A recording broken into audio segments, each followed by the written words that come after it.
الحمد لله رب العالمين والعاقبة للمتقين والصلاة والسلام على رحمة للعالمين وعلى آله وأصحابه وأولياء أمته أجمعين. أما بعد، فقد قال الله تبارك وتعالى في الكلام المجيد والقرآن الحميد: أعوذ بالله من الشيطان الرجيم. بسم الله الرحمن الرحيم. سبحان الذي أسرى بعبده ليلا من المسجد الحرام إلى المسجد الأقصى الذي باركنا حوله لنريه من آياتنا إنه هو السميع البصير.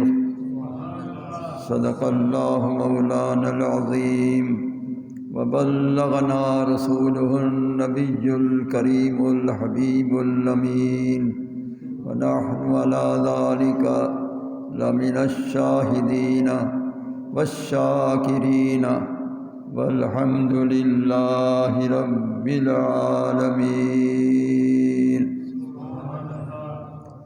الصلاة والسلام عليك يا سيدي يا رسول الله.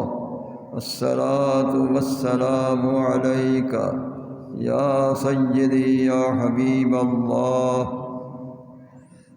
الصلاۃ والسلام علیک یا سید الاولین والآخرین. الصلاۃ والسلام علیک یا سید المرسلین والنبیین. الصلاۃ والسلام علیک یا محب الفقراء والغرباء والمساکین. الصلاۃ والسلام علیک یا جد الحسن والحسین. الصلاۃ والسلام علیک یا انیس الغریبین وعلی آلک وصحابک وسلم تسلیما کثیرا کثیرا.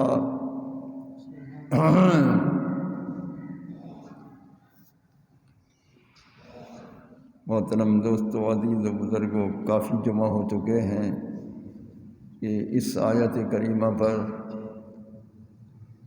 ہر جمعہ نیا موضوع ہوتا ہے، نیا خطاب ہوتا ہے.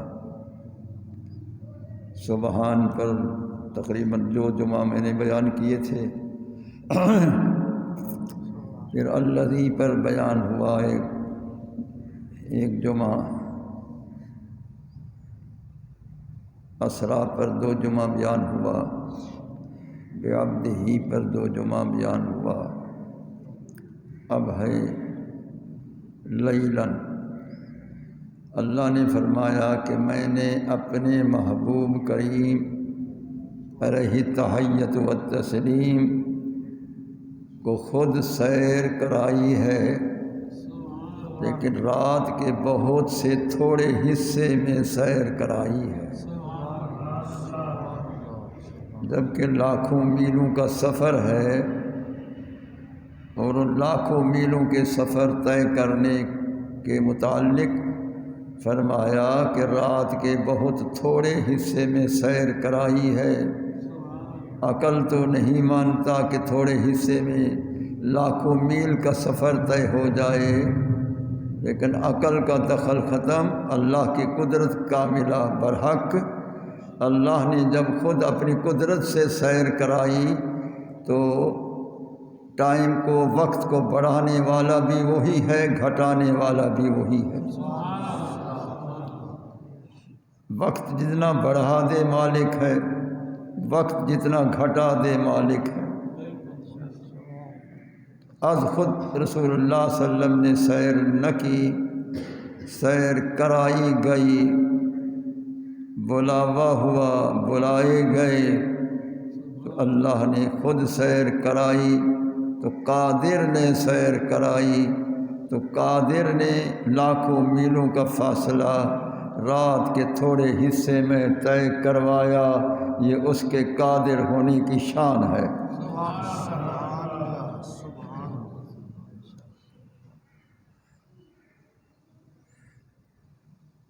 تو تھوڑا حصہ اس لیے ترجمہ کیا جاتا ہے کہ حقیقت یہی تھی کہ جس بستر سے گئے بستر بھی گرم رہا، پانی بھی چلتا رہا، کنڈی بھی متحرک رہی، اور رسول اللہ صلی اللہ علیہ وسلم ساری کائنات کو طے کر کے لامقام پر پہنچ کر اپنے رب کا بے حجاب دیدار کر کے واپس پہنچ گئے۔ اس سارے سفر کو تھوڑی رات کا حصہ بتایا، تو اس لیے تھوڑا حصہ رات کا فرمایا گیا، کیونکہ لیلن پر تنوین جو ہے وہ تقلیل کے لیے ہے، یعنی پوری رات کا سفر بھی نہ ہوا، رات کے بہت تھوڑے حصے میں یہ سارا سفر ہوا۔ تو اب سوال یہ پیدا ہوتا ہے کہ معراج شریف بے شک ہوا، لیکن رات کو کیوں کرایا گیا؟ رات کو کیوں منتخب کیا گیا؟ دن کو معراج کیوں نہ کرایا گیا؟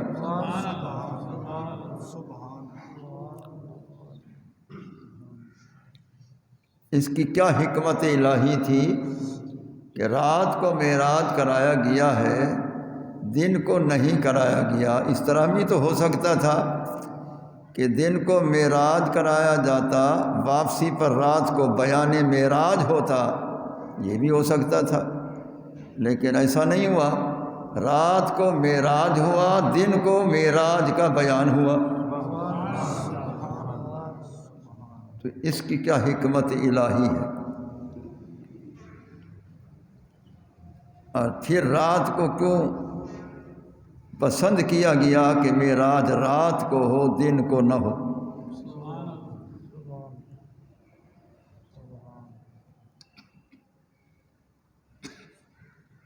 وہ اس لیے کہ رسول اللہ صلی اللہ علیہ وسلم جس آراستگی سے جا رہے تھے، اور جبریل علیہ السلام نے حتیم کعبہ میں جو انوار و تجلیات بحکم الہی آپ کے اندر بدیعت فرمائے، بھرپور فرمائے، تو ان تجلیات کا اتنا ظہور تھا کہ کوئی انسان، عام انسان اس کو دیکھنے سے قاصر ہوتا، کوئی نہ دیکھ سکتا۔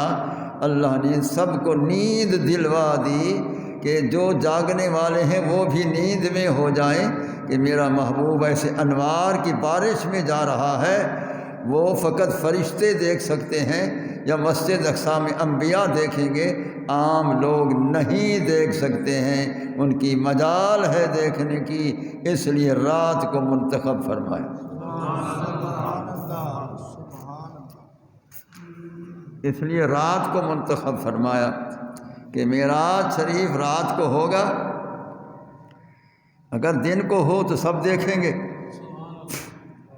تو کوئی نہیں دیکھ سکتا ان تجلیات کو، اس انوار کو۔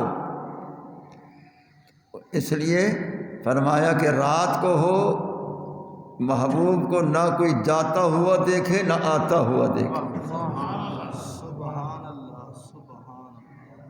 تو اس بنا پر رات کو منتخب کیا گیا۔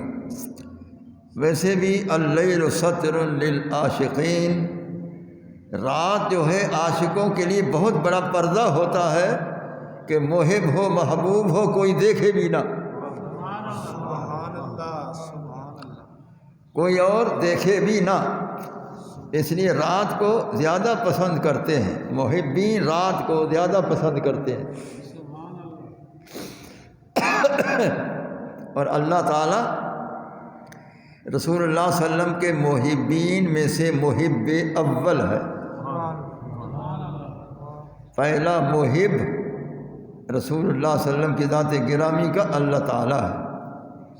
باقی عشاق جتنی بھی آئے ہیں دنیا سے چلے گئے ہیں، کچھ ہیں کچھ آتے رہیں گے، یہ سب بعد کے محبین ہیں، اور خدا محب اول ہے، اور خدا جیسا محب کوئی ہو نہیں سکتا ہے۔ تو اللیل ستر للعاشقین، رات پردہ ہے عاشقوں کے لیے، اس بنا پر رات کو پسند فرمایا۔ تو ایک بات اور بھی تھی کہ زمین نے آسمان کو کہا کہ مجھ پر انبیاء علیہ السلام بھی تشریف لائے، ان کے قدوم میمنت لزوم سے میں متبرک ہوں، ان کے صحابہ سے میں متبرک ہوں، ان کے وقت کے اولیاء ان سے بھی میں متبرک ہوں۔ آخر میں سید الانبیاء علیہ السلام جو تمام نبیوں کے سردار ہیں، پوری کائنات کے سردار ہیں، حبیب ذات کردگار ہیں، وہ بھی مجھ پر جلوہ گر ہیں، ان کے قدوم میمنت لزوم سے بھی میں ہی متبرک ہوں۔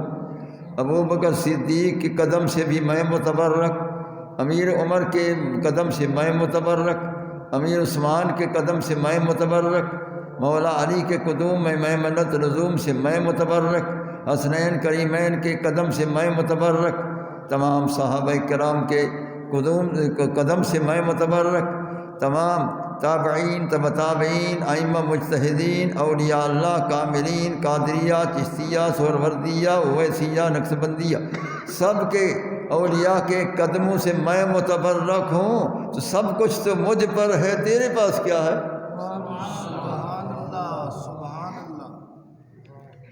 تیرے پاس کیا ہے؟ اگر سورج ہے تو وہ بھی تو نور مصطفیٰ سے ہے، اس نے خیرات لی ہوئی ہے، اگر چاند ہے وہ بھی نور مصطفیٰ سے خیرات لی ہوئی ہے، اگر ستارے ہیں وہ بھی نور مصطفیٰ کریم سے خیرات لی ہوئی ہے، تو مرکز انوار تو میرے پاس ہے، ساری کائنات کا سردار میرے پاس ہے، اس کے قدم تو مجھ پر ہے، تو تجھے کیا حاصل ہے؟ تو آسمان اداس ہوا، اللہ نے فرمایا اے آسمان اداس نہ ہو، ایک رات آنے والی آئے گی کہ میرا محبوب اس دھرتی کو بھی چھوڑ کر تیرے پاس آئے گا۔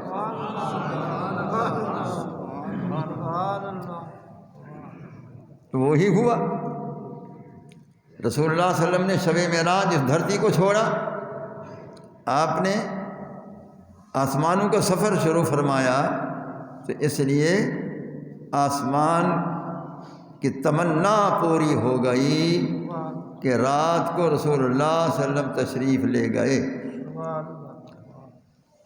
راتیں بہت ہیں، بڑی متبرک راتیں بھی ہیں، جمعہ کی رات بھی برکت والی رات ہے، ہر جمعہ کی رات برکت والی رات ہے، کوئی شک نہیں۔ جمعہ کا دن عید کا دن فرمایا تو یہ بھی برحق ہے، اسی طرح عیدین کے دن آتے ہیں وہ بھی بابرکت ہیں، عید کے راتیں آتی ہیں تو وہ بھی برکت ہیں، بابرکت ہیں۔ اسی طرح شب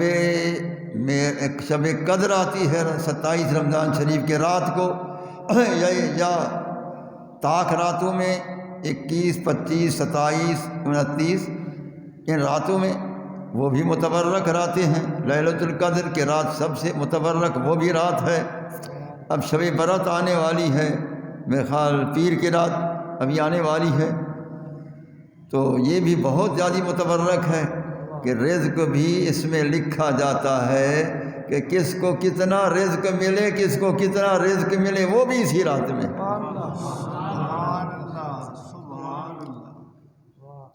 اور پھر بخشش کی رات ہے کہ اللہ تعالیٰ جو گنہگار ہیں ان کو دوزخ سے بری کر دیتا ہے۔ یہ شب برأت ہے، بری ہونے کی رات ہے، یہ بھی آنے والی ہے اس پیر کی رات، یہ بھی بڑی بابرکت ہے، اتنا لوگوں کی بخشش ہو جائے گی، سب کی بخشش ہو جائے گی۔ رسول اللہ صلی اللہ علیہ وسلم کے امتیوں کی بخشش ہو جاتی ہے سوا چند لوگوں کے۔ وہ چند لوگ کون ہیں؟ جو ہمیشہ شراب پینے والا ہو، وہ شب برات کی رات بغیر توبہ کے اگر ہو رہا ہے تو وہ محروم ہے اللہ کی بخشش سے، اس کی بخشش نہیں ہوگی۔ جو زانی ہے اس کی بخشش بھی نہیں ہوگی جو بغیر توبہ کے ہے۔ اسی طرح جو ستار باجے بجانے والے ہیں جب تک توبہ نہ کریں ان کی بخشش بھی نہ ہوگی، اور اسی طرح جو والدین کے نافرمان ہیں ان کی بھی اس رات بخشش نہ ہوگی۔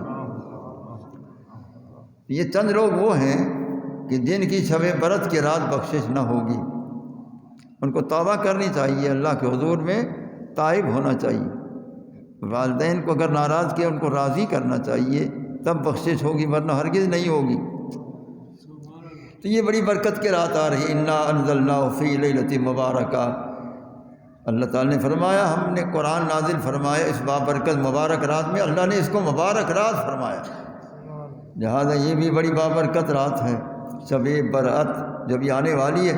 انشاءاللہ مدرسہ عربیہ سراج العلوم میں اس رات میں بڑا پروگرام ہوتا ہے، تقریباً پوری رات گزر جاتی ہے، وہاں ذکر اذکار بھی ہوتا ہے، وہاں صلاۃ التسبیح بھی ہوتی ہے، اور وہاں خطاب اور بیان وہ بھی ہوتا ہے، نعت خوانی کا سلسلہ بھی ہوتا ہے، وہ سلسلہ پوری رات چلتا رہتا ہے۔ تو آپ کو ابھی دعوت کہ آپ بھی وہاں تشریف لائیں، پیر کی رات، اس آنے والے پیر کی رات انشاءاللہ شب برات ہے۔ تو شب برات بھی بہت بڑی برکت کی رات ہے۔ اسی طرح یہ شب معراج 27 کو جو گزر چکی ہے، یہ بھی بہت بڑی شانوں والی رات ہے کہ اس رات میں محبوب کریم علیہ السلام کو معراج ہوا، تو کتنی بڑی شان والی رات ہے۔ لیکن یاد رکھیں کہ یہ ساری راتیں میں نے جو شمار کی ہیں، یہ ساری راتوں کی برکت ایک طرف، ساری راتوں کا شان ایک طرف، ایک رات ایسی ہے جو ان سب کی سردار ہے۔ ایک رات ایسی ہے جو ان سب کی سردار ہے۔ شب معراج سے بھی وہ افضل ہے، شب قدر سے بھی وہ افضل ہے، شب برات سے بھی وہ افضل ہے، شب جمعہ سے بھی وہ افضل ہے، شبہائے عیدین سے بھی وہ افضل ہے۔ وہ ان تمام بابرکت راتوں سے افضل ہے جس کو شب عید میلاد مصطفیٰ کہتے ہیں صلی اللہ تعالیٰ علیہ وسلم۔ جو 12 ربیع الاول شریف کی رات ہے وہ ان تمام راتوں سے افضل ہے، جبکہ اللہ تعالیٰ نے فرمایا لیلۃ القدر خیر من الف شہر، کہ یہ لیلۃ القدر جو ہے یہ 1000 مہینے کے راتوں سے افضل ہے، 1000 مہینوں کی راتوں سے افضل ہے۔ 1000 مہینے 81 سال ہوتے ہیں، 81 سال کے راتوں سے افضل ہے، 1000 مہینوں کے راتوں سے افضل ہے۔ اسی 1000 مہینوں کے راتوں سے افضل شب میلاد مصطفیٰ ہے صلی اللہ تعالیٰ علیہ وسلم۔ وہ رات سب سے افضل ہے کیونکہ اس رات میں نبی کریم علیہ السلام کا عالم دنیا میں ظہور ہوا، اور سرکار تشریف لائے تو شب برات سرکار نے بتایا کہ شان والی ہے، اگر سرکار تشریف لاتے کون بتاتا؟ شب قدر بھی سرکار نے بیان فرمائی، شب جمعہ کا شان بھی سرکار نے بیان فرمایا، شبہائے عیدین کا شان بھی سرکار نے بیان فرمایا، پھر شب معراج کا شان، یہ تمام شان سرکار نے بتائے۔ اگر سرکار تشریف نہ لاتے کوئی شان کا پتہ بھی نہ چلتا کہ اور کون مسلمان ہوتا کون نہیں۔ تو لہذا سب سے افضل والا شب میلاد مصطفیٰ صلی اللہ تعالیٰ علیہ وسلم ہے۔ پھر میں اپنی طرف سے نہیں کہہ رہا امام قسطلانی شارح بخاری رحمۃ اللہ تعالی علیہ نے اپنی مواہب شریف میں فرمایا کہ رسول اللہ صلی اللہ علیہ وسلم کی ولادت بسعادت کی رات جو ہے لیلۃ القدر سے کئی گنا افضل ہے۔ اس نے بڑی تشریح کی ہے، بلکہ اس نے وضاحت کی ہے کہ لیلۃ القدر کو اس لیے لوگ افضل مانتے ہیں کہ تنزل الملائکۃ والروح فیہا، فرشتے نازل ہوتے ہیں، جبریل علیہ السلام نازل ہوتے ہیں، کہ نزول ملائکہ کی رات ہے اس لیے وہ افضل ہے۔ قسطلانی فرماتے ہیں ارے وہ تو سرکار کے غلاموں کے نازل ہونے کی رات ہے، یہ تو خود سرکار کی رات ہے۔ قسطلانی نے وضاحت کی ہے، ارے وہ تو سرکار کے غلام ہیں فرشتے، جبریل بھی سرکار کا غلام ہے۔ انما جبریل خلق جبریل علیہ السلام لخدمت النبی صلی اللہ علیہ وسلم، وہ رسول اللہ علیہ وسلم کا خادم بن کر پیدا ہوا ہے، وہ بھی سرکار کا خادم ہے۔ تمام فرشتے جو نازل ہوتے ہیں سرکار کے خادم ہیں، وہ تو غلاموں کے نزول کی رات ہے، یہ آقا کے نزول کی رات ہے۔ کہاں غلاموں کے نزول کی رات اور کہاں آقا کے ظہور کی رات۔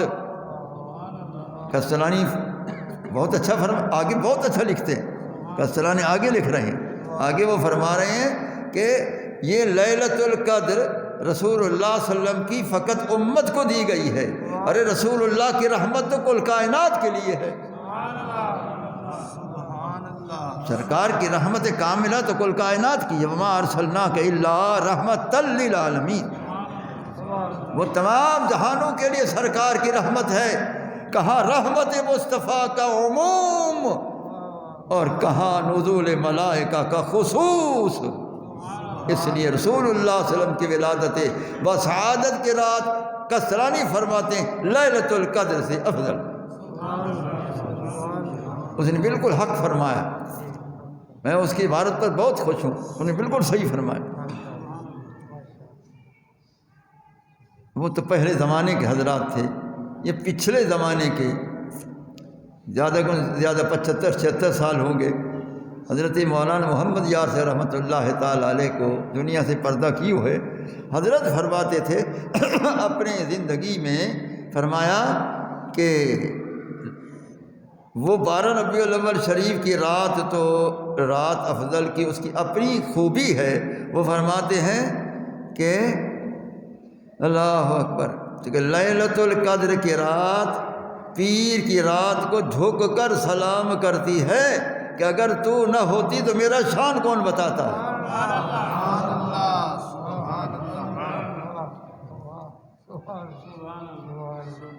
ہاں، یہ شب جمعہ بھی جھک جاتی ہے، شب عیدین بھی جھک جاتے ہیں، شب یہ معراج بھی اور شب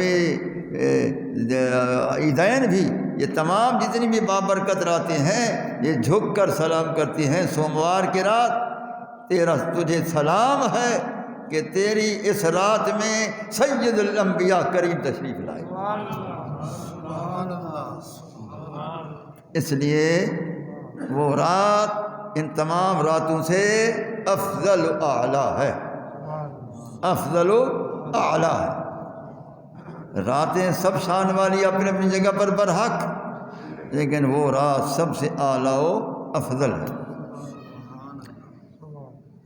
تو بے شک شب معراج اپنے نوعیت کے ساتھ بڑی فضیلت رکھتی ہے کہ رسول اللہ صلی اللہ علیہ وسلم اس رات آپ نے تیاری فرمائی اور جبریل علیہ السلام پیغام خداوندی لائے کہ اللہ تعالیٰ آپ کے دیدار کا مشتاق ہے، آپ جلدی تشریف لے چلیں، وہ انتظار میں ہے، مولا تیری انتظار میں۔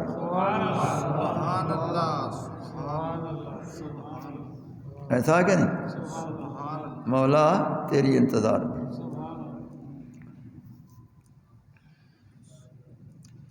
اللہ اکبر۔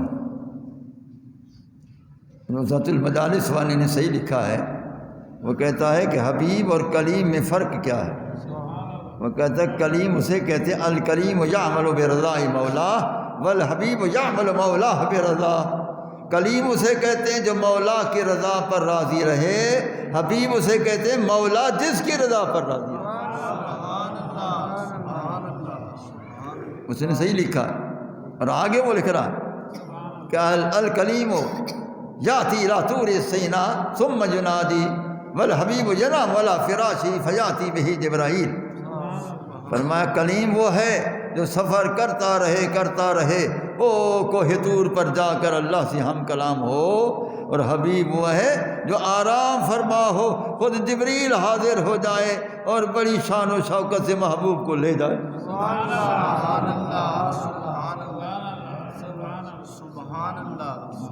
علامہ صفوری رحمۃ اللہ علیہ نے بالکل صحیح لکھا ہے۔ ان کتب کا مطالعہ کرنا چاہیے، یہ عالم لوگ جو ہیں ان کو مطالعہ کرنا چاہیے، یہ کتابیں لینی چاہیے، ان کو پڑھنا چاہیے کہ ان لوگوں نے کیا کیا محبت کے انداز میں رسول اللہ صلی اللہ علیہ وسلم کا کیا شان بیان فرمایا۔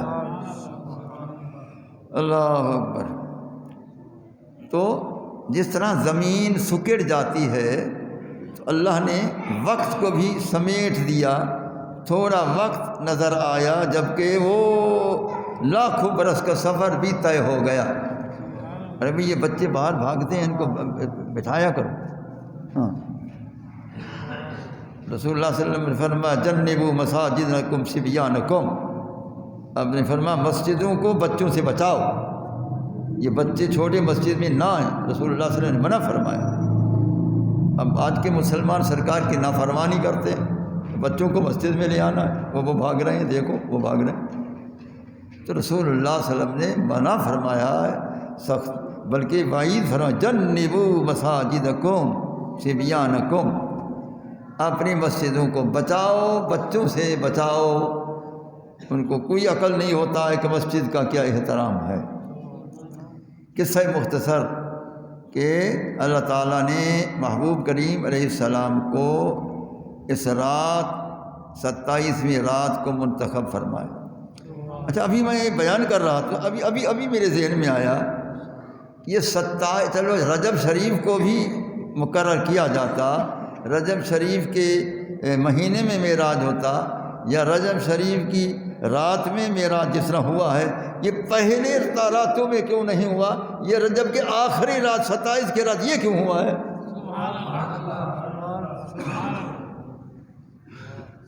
رجب شریف میں بھی ہونا تھا تو پھر اور بھی تو راتیں ہیں، 5 کی رات ہے، 7 کی رات ہے، 9 کی رات ہے، 11 کی رات ہے، 12 اور ہے، 13 کی رات ہے، 14 کی اور، آخر میں 26 کی شام 27 کی رات، اس کو کیوں منتخب فرمایا؟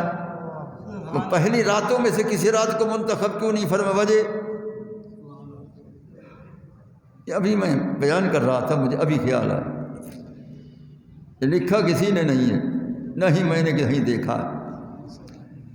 تو یاد رکھو وہ اس لیے کہ اللہ نے فرمایا کہ اگر میں 14 کی رات کو محبوب کو دیدار کرواتا، رجب کی 14 کی رات، لوگ کہتے وہ چاند روشن تھا، اس کی روشنی میں گئے، ہم نے اندھیری راتوں میں رات میں منتخب فرمایا کہ میرا محبوب اتنا روشن ہے کہ چاند کی ضرورت بھی نہیں۔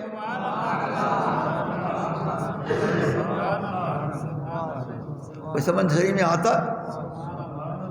میرا محبوب اتنا روشن ہے کہ چاند کی بھی ضرورت نہیں، چاند کی روشنی کس کام کی ہے؟ سرکار کے سامنے وہ ماند۔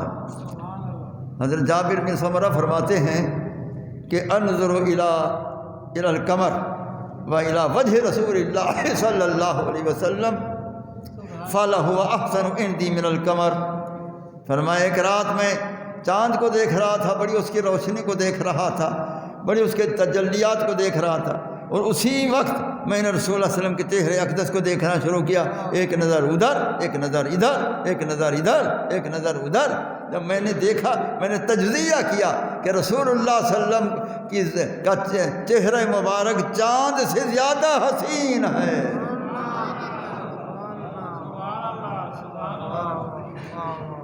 آپ کا چہرہ مقدس چاند سے زیادہ حسین ہے۔ تو جب آپ کا چہرہ ہی حسین ہے تو اس لیے وہ اندھیری راتوں میں معراج کرایا گیا تاکہ پتہ چلے سرکار اپنی روشنی میں گئے ہیں، اس چاند کی روشنی کے محتاج بھی نہیں۔ سیدہ صدیقہ رضی اللہ تعالیٰ عنہ گھر میں کمرے میں وہ اپنا کپڑے سی رہی تھیں تو سوئی گم ہو گئی۔ اب وہ چراغ بھی بجھ گیا، اندھیرا ہو گیا، اب کیسے وہ تلاش کریں، کیا کریں؟ رسول اللہ صلی اللہ علیہ وسلم باہر تھے، فوراً سرکار تشریف لائے۔ تو جب سرکار تشریف لائے فتبینت لی برا، تو وہ آپ کی روشنی سے بشوائے وجہ رسول اللہ صلی اللہ علیہ وسلم، سرکار کے مبارک چہرے انور کی شعاع سے کمرہ روشن ہو گیا، سوئی مل گئی۔ اس بنا پر رسول اللہ صلی اللہ علیہ وسلم کا چہرہ انور خود روشن تھا، تو اس لیے وہ اندھیری رات میں سرکار تشریف لے گئے تاکہ کوئی یہ نہ کہے کہ چاند کی روشنی میں گئے، نہ چاند ہی خیرات لینے والا ہے، سرکار اپنی روشنی میں گئے۔ اس لیے اندھیری رات میں اللہ تعالیٰ نے یہ آپ کا معراج شریف کی رات مقرر فرمائی، منتخب فرمائی ہے۔ تو اس لیے رسول اللہ صلی اللہ تعالیٰ علیہ وآلہ وبارک وسلم اس رات میں اللہ تعالیٰ کے ہاں تشریف لے گئے۔ تو یہ رات بڑی شان والی ہے جس کو شب معراج کہتے ہیں، جو گزر گئی ہے۔ آپ نے وہ رات یہاں بھی بیان سنا تھا اس مسجد شریف کے اندر کہ رسول اللہ صلی اللہ تعالیٰ علیہ وآلہ وبارک وسلم کو اللہ نے کیا شان عطا فرمایا، ایسا معراج کسی کو نہیں ہوا ہے، ایسا معراج کسی کو نہیں ہوا ہے، کسی کو نہیں۔ حالانکہ ہر ایک کو معراج ہوتا ہے، مجھے بھی ہوتا ہے، میں سچ کہہ رہا ہوں، مجھے بھی ہوتا ہے، صوفی اکرم صاحب کو بھی ہوتا ہے، مولوی اعظم صاحب کو بھی ہوتا ہے، جتنے آپ بیٹھے سب کو ہوتا ہے، اور ایک ٹائم نہیں 5 ٹائم معراج ہوتا ہے۔ سرکار نے فرمایا الصلاۃ معراج المومنین، فرمایا یہ نماز جو ہے مومنین کا معراج ہے۔ سرکار فرماتے ہیں الصلاۃ معراج المومنین، کہ نماز مومنین کا معراج ہے۔ جب مومنین کا معراج ہے تو ہر ایک مومن کا معراج ہے، اس لیے ہر ایک کو معراج ہوتا ہے جو نماز پڑھتے ہیں، جو نماز تعدیل ارکان سے صحیح پڑھتے ہیں، وہ ان کا تو یہی معراج ہے۔ یہ سارے معراج اکٹھے کرو، میرے محبوب کے معراج کے ایک گھڑی کا مقابلہ نہیں، ایک ساعت کا مقابلہ نہیں، جبکہ یہ سب کا معراج ہے، نماز سب کا معراج ہے، سب کو معراج۔ اب یہ میں نے حدیث جب اس پڑھی ہے پھر مجھے اس میں اور راز معلوم ہوا، اور ابھی جو حدیث میں نے پڑھی الصلاۃ معراج المومنین، وہ کیا ہے کہ معراج کا مقصود معراج، شب معراج کیا تھا؟ اللہ کا دیدار، اللہ کا دیدار۔ تو نماز تو ہم پڑھ کے 10 منٹ میں فارغ ہو جاتے ہیں، تو اللہ کا دیدار کہاں ہوتا؟ تو پھر کیسے فرمایا گیا کہ یہ نماز معراج ہے مومنین کے لیے؟ ہاں بھائی، معراج سارا تفصیلات چلے جاؤ معراج کی، تو منتہا کیا ہے؟ اللہ کا دیدار۔ رأیت ربی بعین راسی، میں نے وہاں جا کر اپنے سر اقدس کی آنکھوں سے اپنے رب کا دیدار کیا ہے۔ تو مقصود معراج اللہ کا دیدار ہے۔ تو نماز جب معراج مومنین ہے تو کسی کو تو دیدار ہوا نہیں ہے، تو معراج کیسے؟ ہاں بھائی، یہ ابھی میں بیان کر رہا تھا، مجھے ابھی خیال ہے۔ ہاں بھائی، سمجھ آتا ہے تو بیان کرو کیا ہے۔ بعض القائی چیزیں ہوتی ہیں، القاء الخیر فی القلب، اللہ تعالیٰ ایک اچھائی خیر دل میں ڈال دیتا ہے، اس کو اللہ کی طرف سے القاء الخیر کہتے ہیں۔ بات یہ ہے کہ معراج ہوتا ہے نماز میں، ہم اس مقام میں معیار کی نماز نہیں پڑھتے۔ معراج ضرور ہے لیکن خدا کا دیدار بھی ہے، لیکن ہم اس معراج اس مقام کی نماز نہیں پڑھتے۔ سرکار نے فرمایا ان تعبد اللہ کأنک تراہ، اے میرا غلام مومن اللہ کی عبادت کر اس معیار کی کہ گویا کہ تو اس کو دیکھ رہا ہے۔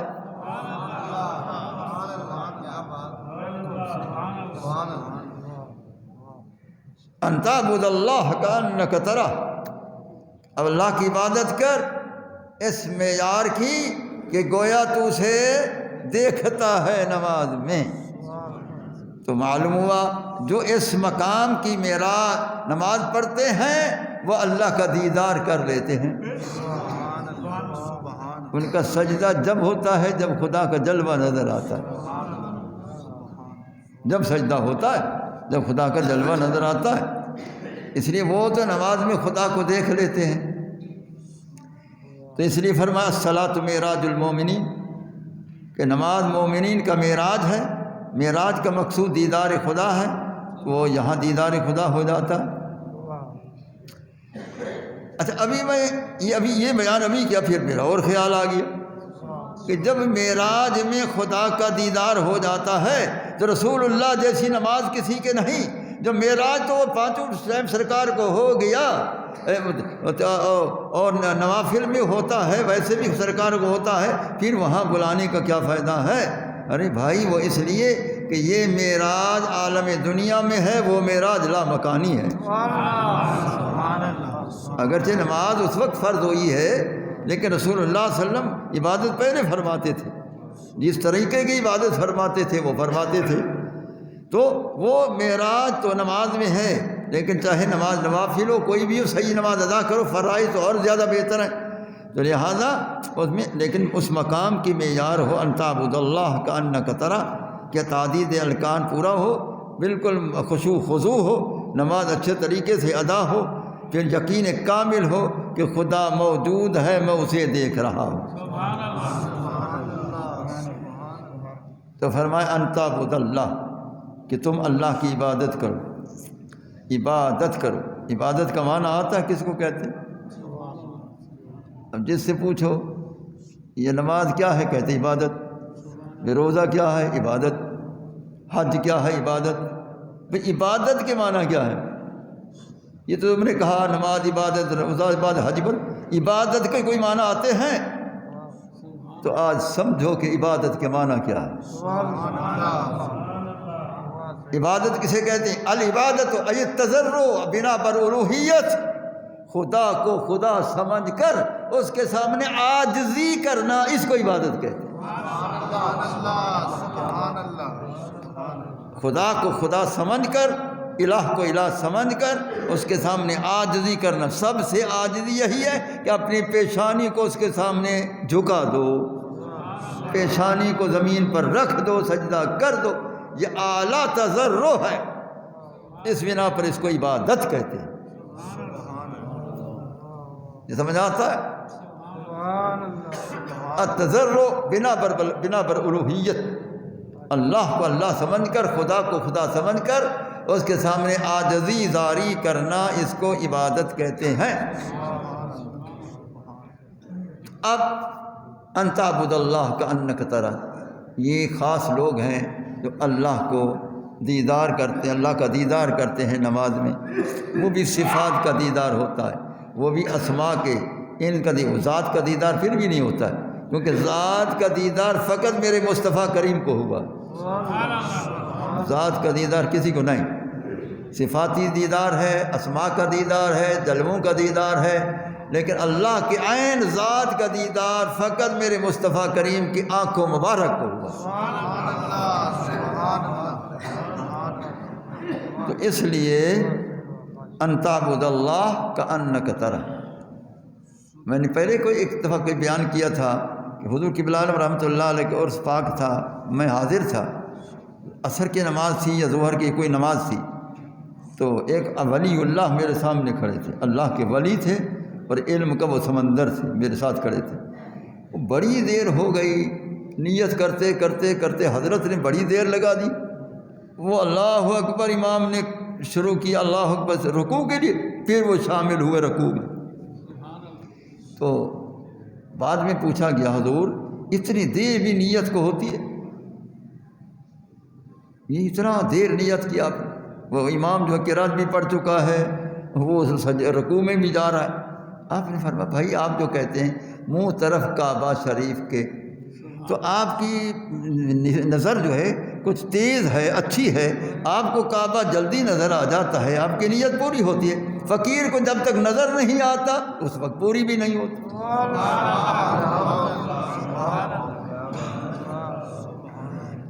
اب جو کعبہ دیکھ رہے ہیں نیت میں، تو نماز میں وہ کعبے کے خدا کو بھی دیکھتے ہیں، وہ اس کو بھی دیکھتے ہیں۔ یہ لوگ ہیں کہ ان تعبد اللہ کأنک ترہ۔ اب ہم لوگ جو ہیں جو نماز پڑھتے ہیں تو ہمارے لیے بھی کچھ ہے، سرکار نے اس کا بھی فرما دیا ساتھ، اسی حدیث میں ساتھ فرمایا۔ اب نے فرمایا فإن لم تکن تراہ فهو یراک، فرمائے بندہ اگر تو نہیں دیکھ سکتا، تیرا یہ مقام نہیں ہے، تو فإنہ یراک، وہ تو تجھے دیکھتا ہے، نماز اچھی طریقے سے پڑھ، وہ دیکھ رہا ہے، وہ اچھے طریقے سے نماز ادا کر کہ وہ تیری نماز کو دیکھ رہا ہے، تیرا رکوع سجود سب اس کے سامنے ہے، لہذا بے توجہ ہی نہ کر، بڑی توجہ اور خلوص سے پڑھ، خشوع قلبی سے پڑھ۔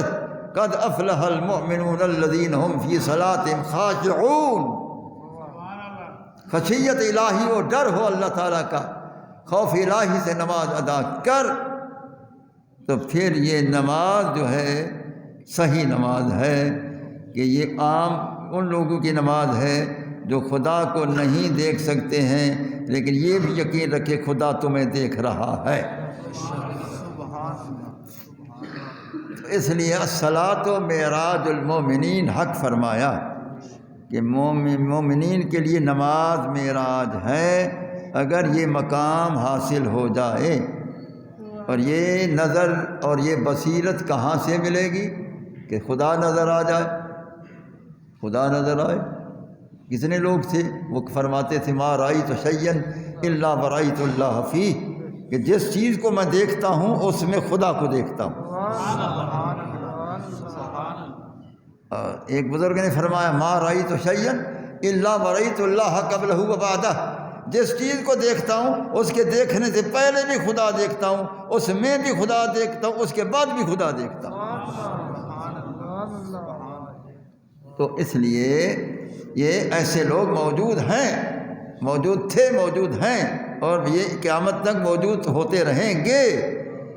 تو ہم لوگ اگر ان میں سے نہیں ہیں تو ہم ارکان صلاۃ صحیح معنی میں ادا کریں، تاکہ اللہ تو ہمیں دیکھ رہا ہے۔ بہرحال میں نے یہ اس وقت تک یہ لیلن پر بیان کیا ہے کہ رات کو اس لیے منتخب فرمایا گیا تھا، اور رات وہ رات بڑی شان والی ہے کہ جس رات میں رسول اللہ صلی اللہ علیہ وسلم نے سفر معراج فرمایا ہے۔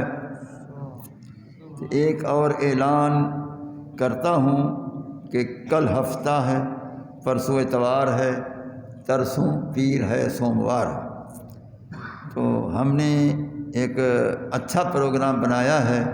اگر آپ حضرات شمولیت کریں بہت بڑا فائدہ ہوگا۔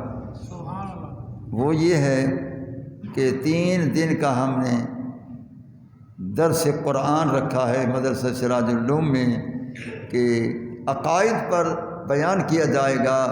مثلا رسول اللہ صلی اللہ علیہ وسلم کو علم غیب ہے تو اس کے دلائل کیا ہیں، رسول اللہ صلی اللہ علیہ وسلم نور ہیں تو اس کے دلائل کیا ہیں، مصطفیٰ کریم علیہ السلام حاضر و ناظر ہیں تو اس کے دلائل کیا ہیں، مصطفیٰ کریم علیہ السلام روضہ اطہر میں زندہ جاوید ہیں تو اس کے دلائل کیا ہیں، رسول اللہ صلی اللہ علیہ وسلم سے مدد مانگنا ہے تو اس کے دلائل کیا ہیں۔ ایسے عقائد پر بیان ہوگا۔ صبح میرا پروگرام رکھا گیا ہے 9 سے 11 بجے تک، صبح 9 سے 11 بجے تک، پھر ظہر سے عصر تک مظہر صاحب ہیں، مغرب سے عشاء تک بھی وہی ہیں۔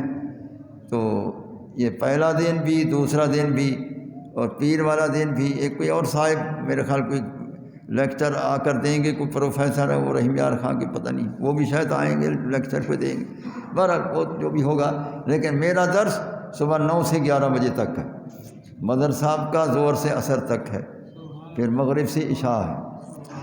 تو اس میں عنوان عقائد بھی ہیں اور تصوف بھی ہے اور احکام شریعت، مسائل شریعت بھی ہیں، یہ سب کچھ بیان ہوتا رہے گا۔ تو ہم سب کو باخبر ہونے کے لیے ضروری ہے کہ ایسے روحانی علمی پروگرام میں شامل ہونا چاہیے، سب کو سننا چاہیے، خاص کر جو ائمہ امام ہیں دیہاتوں میں، چکوں میں، ان کو ضرور آنا چاہیے، کیونکہ لوگ ان سے پوچھتے رہتے ہیں، ان کو پتہ ہوتا نہیں، اس لیے ان کو آنا ضروری ہے، چاہیے وہ سنیں۔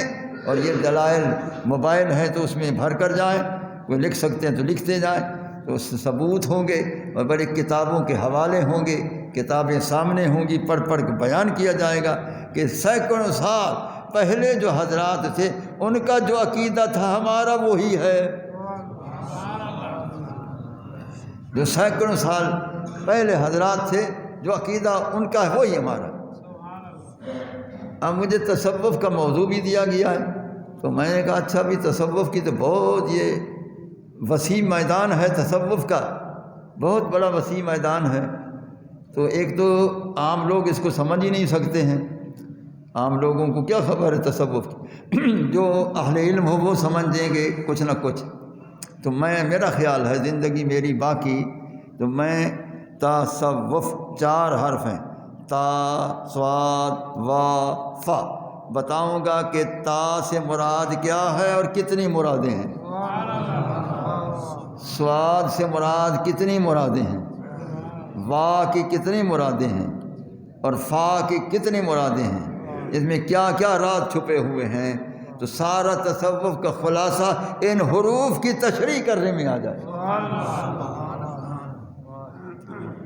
میری گفتگو اس پر ہوگی انشاءاللہ زندگی بخیر۔ تو یہ جو ٹیپ کرنے والے ہمارے برخوردار ہیں، ان کو چاہیے کہ یہ 3 دن وہاں آئیں اور یہ پروگرام یوٹیوب پر جو ہے اس کو چلائیں تاکہ سب جگہ ہر لوگ سنیں اور فائدہ حاصل کریں، یہ ان کو چاہیے یہ 3 دن وقت دیں۔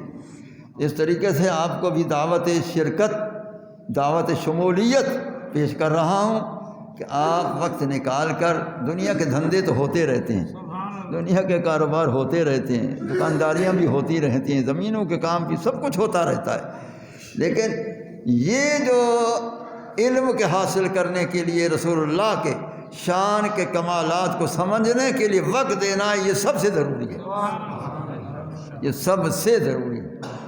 تو اس لیے میں امید کرتا ہوں کہ آپ حضرات ضرور شمولیت فرمائیں گے، اور میں دعا کرتا ہوں کہ اللہ تعالی ہم سب کو توفیق دے کہ اس پروگرام کے اندر شامل ہوں، اور اللہ تعالی ہمیں اس پروگرام کو سمجھنے کی بھی توفیق عطا فرمائے، اور اس کو اپنے پاس ریکارڈ رکھنے کی توفیق عطا فرمائے، اور اس کو یاد کرنے کی بھی توفیق عطا فرمائے۔ اللہ تعالی محافظہ بھی کبھی عطا فرمائے، اللہ تعالی سب کے حال پر رحمت فرمائے، سب کے حال پر کرم فرمائے، اور مجھے اور مدر مختار صاحب کو سب کو اللہ توفیق عطا فرمائے کہ ہم یہ پروگرام کامیابی سے ہم یہ بیان کر سکیں، اور اللہ تعالی ہم سب کو کامیابی عطا فرمائے۔ آمین آمین آمین۔ صلی اللہ تعالی علی خیر خلقہ سیدنا مولانا محمد وعلی آلہ وصحبہ اجمعین برحمتک یا ارحم الراحمین۔